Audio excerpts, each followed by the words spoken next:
السلام علیکم ورحمۃ اللہ وبرکاتہ۔ 15 ذی الحجہ اور بات کریں گے اسلامی تاریخ پر قرآن و حدیث کی روشنی میں صرف 5 منٹ کے مدرسے میں حضرت معین الدین چشتی رحمۃ اللہ علیہ۔ حضرت معین الدین چشتی رحمۃ اللہ علیہ افغانستان کے ایک گاؤں سجستان میں سن 537 ہجری میں پیدا ہوئے، اسی طرف نسبت کرتے ہوئے سنجری کہلائے۔ آپ سلسلہ چشتیہ کے بانی ہیں۔ 20 سال تک اپنے پیر و مرشد حضرت عثمان ہارونی رحمۃ اللہ علیہ کی خدمت میں رہے، پھر خلافت ملنے کے بعد ہندوستان کا رخ کیا۔ اس وقت پورے ہندوستان میں کفر و شرک کا بول بالا تھا۔ لوگ خدائے واحد کو چھوڑ کر اینٹ، پتھر، درخت، جانور، گائے، گوبر کی پوجا کرتے تھے۔ ایسے تاریک ماحول میں یہ خدا کی آواز لگائی، بعض و نصیحت کے ساتھ ساتھ دعوت و تبلیغ کے لیے دیر و دراز کا سفر کیا، پورے ہندوستان میں اسلام کا پیغام عام کیا، جس کے نتیجے میں آپ کے دست مبارک پر ہزاروں کی تعداد میں لوگ جوق در جوق اسلام میں داخل ہوئے۔ ملک کے گوشے گوشے سے اللہ اکبر کی آوازیں آنے لگی اور لوگ بھی اس دعوتی تحریک کو پورے ہندوستان میں پہنچانے لگے۔ تقریباً آدھی صدی تک دعوت و تبلیغ اور تعلیم و تربیت کا کام کرنے کے بعد 90 سال کی عمر میں 627 ہجری میں وفات پائی اور اجمیر میں ہی مدفون کیے گئے۔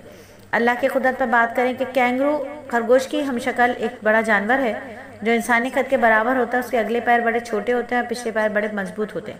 اس کی دم بھی کافی لمبی اور موٹی ہوتی ہے، اپنی دم پر بیٹھ جاتا ہے۔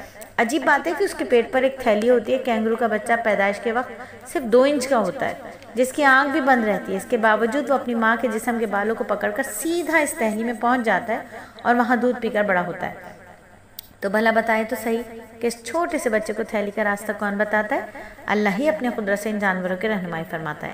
اور ایک فرض کے بارے میں بات کریں کہ نبی صلی اللہ علیہ وآلہ وسلم نے فرمایا، تم پر واجب ہے کہ تم عورتوں کے لیے قاعدے کے موافق روزی اور کپڑے کا انتظام کرو، یعنی شوہر پر واجب ہے کہ وہ بیوی کے لیے اپنی حیثیت کے مطابق روٹی اور کپڑے کا انتظام کرے، اور دعا کے کلمات 3 بار کہنا چاہیے۔ نبی صلی اللہ علیہ وآلہ وسلم دعا اور استغفار کے کلمات کو 3 مرتبہ دہرانا پسند فرماتے تھے۔ اور ایک بہت ہی اہم عمل کی فضیلت کہ آپ صلی اللہ علیہ وآلہ وسلم نے فرمایا، جس شخص نے جمعے کی رات میں سورہ دخان پڑھی، اس کے لیے 70,000 فرشتے استغفار کرتے ہیں اور اس کے تمام گناہ معاف کر دیے جاتے ہیں۔ قرض نہ لوٹانے کی نیت سے لینا۔ نبی صلی اللہ علیہ وآلہ وسلم نے فرمایا، جو شخص کسی سے قرض لے اور دل میں یہ پختہ ارادہ کر کے رکھے کہ قرض پورا نہیں لوٹائے گا، تو اللہ تعالیٰ سے ایک چور کی حالت میں ملاقات کرے گا۔ اور دنیا کے بارے میں آپ صلی اللہ علیہ وآلہ وسلم نے فرمایا، بندہ کہتا ہے میرا مال، حالانکہ اس کے لیے اس کے مال میں سے 3 چیزیں ہیں، وہ جو کھا کر ختم کر دیا، وہ جو پہن کر پرانا کر دیا، وہ جو صدقہ دے کر آخرت کے لیے ذخیرہ کر لیا۔ اس کے علاوہ جو کچھ ہے وہ ختم ہونے والا اور لوگوں کے لیے چھوڑنے والا ہے۔